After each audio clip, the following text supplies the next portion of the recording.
Hello every one. എൻ്റെ സിസ്റ്ററിൻ്റെ വളകാപ്പ് വീഡിയോസാണ് ഞാനിന്ന് ഷെയർ ചെയ്യാനായിട്ട് പോകുന്നത്.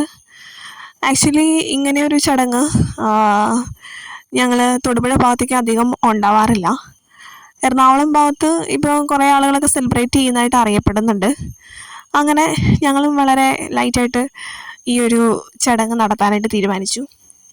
അപ്പോൾ യെല്ലോ ഡ്രസ്സ് ഇടാമെന്നൊരു പ്ലാനായിരുന്നു. അങ്ങനെ യെല്ലോ ചുരിദാറൊക്കെ ഇട്ട് ഞാൻ, അമ്മ, അതുപോലെ സിസ്റ്ററിൻ്റെ മദറിലോ, അങ്ങനെ ഞങ്ങൾ 3 ലേഡീസും യെല്ലോ ഡ്രസ്സിലാണ്. പിന്നെ കുറച്ച് ഡെക്കറേഷൻ ചെയ്യാം എന്നൊരു പ്ലാൻ ഉണ്ടായിരുന്നു. അത് ഫുള്ളി ചെയ്തത് ഞാൻ തന്നെയാണ്. വീട്ടിലിരുന്ന കുറച്ച് ഐറ്റംസ് വെച്ചിട്ടാണ് ഞങ്ങൾ ഡെക്കറേറ്റ് ചെയ്തത്. പിന്നെ ഇലയിലാണ് വളകളൊക്കെ അറേഞ്ച് ചെയ്തത്. പുറത്തുനിന്ന് വേറെ ഗസ്റ്റ് ആരും ഉണ്ടായിരുന്നില്ല. ഞങ്ങൾ ഫാമിലി മെമ്പേഴ്സ് മാത്രമാണ് ഉണ്ടായിരുന്നത്. അങ്ങനെ എല്ലാം റെഡിയായി.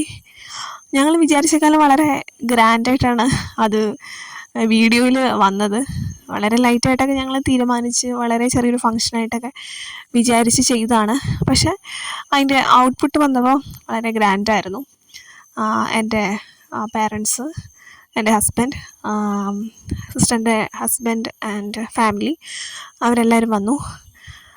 ഇത് 9ാം മാസത്തെ ചടങ്ങും കൂടി ചേർന്നിട്ടാണ് ചെയ്തത്. അതായത് അവളുടെ ഹസ്ബൻഡിൻ്റെ വീട്ടിൽ നിന്ന് വരുമ്പം 9 കൂട്ടം പലഹാരങ്ങൾ കൊണ്ടുവരണം എന്നൊരു റൂളുണ്ടല്ലോ. 7ാം മാസത്തിൽ ഞങ്ങൾ അങ്ങോട്ട് പോയപ്പം 7 കൂട്ടം പലഹാരങ്ങൾ കൊണ്ടുവരുന്നു. 9ാം മാസം 9 കൂട്ടം പലഹാരങ്ങളാണ്. അത് കുറച്ചധികം ഫോട്ടോസും വീഡിയോസൊക്കെ എടുക്കണമെന്ന് എനിക്ക് ആഗ്രഹം ഉണ്ടായിരുന്നു. പിന്നെ നമ്മുടെ വീട്ടിലൊരു ഫംഗ്ഷൻ നടക്കുമ്പം എല്ലാ കാര്യങ്ങളിലും നമ്മൾ, ചെറിയ ഫംഗ്ഷൻ ആണെങ്കിൽ പോലും നമ്മൾ ബിസി ആയിരിക്കും. പിന്നെ സിസ്റ്റർ ആകെ ടയേർഡാണ്. അപ്പോൾ അധിക സമയം ഇങ്ങനെ ഡ്രസ്സപ്പ് ചെയ്ത് നിൽക്കുക എന്ന് പറയുന്നതും പോസിബിൾ അല്ല. ഇപ്പോൾ ഈ കാണുന്ന ക്ലിപ്പിങ്സൊക്കെ അവരുടെ വീട്ടിൽ നിന്ന് പലഹാരങ്ങളും പിന്നെ വളയും കുപ്പിവളകളൊക്കെ ആയിട്ട് വരുന്ന ആ ഒരു വീഡിയോ ആണ്. ഞാനത് കുറച്ചൊക്കെ വീഡിയോസൊക്കെ എടുത്തു. കുറേ വീഡിയോസ് എടുത്തതാണ്. പിന്നെ കുറേ കൂടി എടുക്കണമെന്നും ഉണ്ടായിരുന്നു. പിന്നെ ആ ഒരു തിരക്കിൽ നമുക്ക് ലിമിറ്റ് ചെയ്തെടുക്കാനേ പറ്റുള്ളൂ. ഇതാണ്, ഈ ഒരു ബോക്സാണ് മെയിനായിട്ടും അവർ കൊണ്ടുവന്നത്.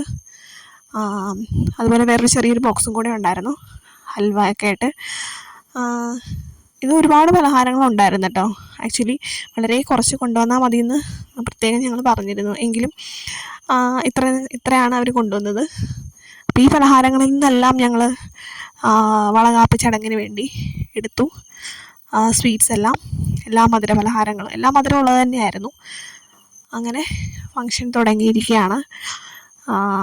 അപ്പോൾ ഇത് ഹസ്ബൻഡാണ്, സിസ്റ്ററിൻ്റെ ഹസ്ബൻഡാണ്. ആദ്യം തന്നെ വളയിട്ടു, പിന്നെ കളഭം, ചന്ദനം ചാർത്തി, പിന്നെ മധുര പലഹാരങ്ങൾ കൊടുക്കുന്നു.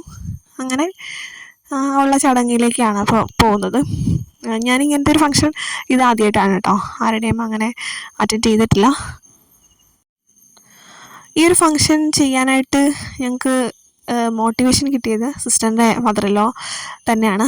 മമ്മിയാണ് ഏറ്റവും കൂടുതൽ ഇങ്ങനൊരു ഫങ്ഷൻ വേണം, അല്ലെങ്കിൽ അത് ഒരു മെമ്മറി അല്ലേ എന്നുള്ള ഒരു തോട്ട് നമുക്ക് തന്നത് മമ്മിയാണ്.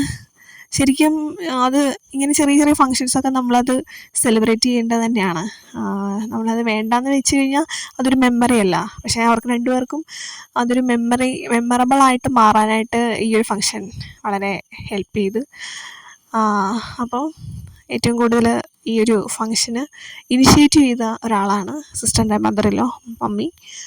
പിന്നെ അതിന് കൂടെ നമ്മളെല്ലാവരും, ആ ഒരു മോട്ടിവേഷനിൽ നിന്ന് നമ്മളെല്ലാവരും കൂടി ചേർന്ന് അത് വളരെ കളർഫുള്ളാക്കുകയായിരുന്നു. അപ്പോൾ എല്ലാ പ്രോഗ്രാം ചെയ്യുമ്പോഴും അങ്ങനെ തന്നെയാണ്. അപ്പം ഈവൻ നമ്മളൊരു ചെറിയൊരു ഫങ്ഷൻ അല്ലെങ്കിൽ ഒരു ഡിസ്കഷനൊക്കെ വയ്ക്കുമ്പോഴും ആദ്യം അതിനെ നെഗറ്റീവായിട്ട് പറഞ്ഞ് എന്തിന്, അതിൻ്റെ ആവശ്യമുണ്ടോ, ചെയ്യാൻ പറ്റുമോ, അങ്ങനെ കൺഫ്യൂഷൻ സൃഷ്ടിക്കുന്ന ആളുകളും ഉണ്ട്. പക്ഷെ ചിലരങ്ങനെയല്ല, ചിലരത് ചെയ്യണം, അങ്ങനെ പോസിറ്റീവായിട്ട് ചിന്തിക്കുന്ന ഒരുപാട് പേരുണ്ട്. അപ്പോൾ ഈ ആഘോഷങ്ങളൊക്കെ നമുക്കൊരു മെമ്മറി തന്നെയാണ്. അപ്പോൾ എന്നെ സംബന്ധിച്ച് ഞാനത് വീഡിയോ ആക്കി ക്രിയേറ്റ് ചെയ്യുക എന്നുള്ളതാണ്. അതൊരു മെമ്മറി തന്നെയാണല്ലോ, എല്ലാവർക്കും കാണാം. അതുപോലെ തന്നെ അവർക്കൊരു മെമ്മറി തന്നെയാണ്, ഞങ്ങൾക്ക് എല്ലാവർക്കും അതൊരു മെമ്മറി തന്നെയാണ്. അപ്പോൾ പിന്നെ ഈ ഒരു വീഡിയോ അല്ലെങ്കിൽ ഈ ഒരു ഫംഗ്ഷൻ ചെയ്യുന്ന സമയത്ത് ഇതിൻ്റെ പ്രൊസീജിയർ എങ്ങനെയാണ് എന്നുള്ളതൊന്നും കറക്റ്റ് നമുക്ക് അറിയണ്ടായിരുന്നില്ല.